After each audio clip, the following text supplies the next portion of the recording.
Welcome to menu log చేపల వేపుడు అన్నమాట. సో ఇక్కడ ఏదైతే ఉన్నాయో ముందుగా చేపలను అయితే ఇలా మంచిగా క్లీన్ చేసుకోవాలి. క్లీన్ చేసుకున్న తర్వాత పైన పొట్టు లేకుండా క్లీన్ చేసుకొని మంచిగా బకెట్లో వాటర్ పోసుకొని 2-3 టైమ్స్ అయితే మంచిగా కడగాలి.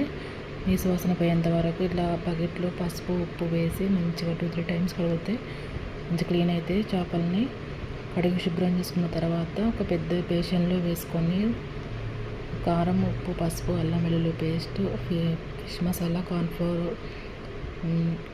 4 ఎగ్స్ నిమ్మరసం అన్నీ కలిపేసుకొని మ్యారినేట్ చేసి 1/2 అవర్ ఫ్రిడ్జ్లో పెట్టేసి తర్వాత ఫ్రిడ్జ్ నుండి తీసిన తర్వాత కొంచెం కొత్తిమీర వేసుకొని ఆయిల్లో డీప్ ఫ్రై చేసుకొని అటు ఇటు తింపుకొని పైన రింగ్ ఆనియన్స్ పెట్టుకొని తింటే ఏమన్నా ఉంటుంది. ఫిష్ ఫ్రై కరకరలాడే ఫిష్ ఫ్రై చాలా బాగుంటుంది. చాలా క్రిస్పీగా చాలా టేస్టీగా ఉంటుంది.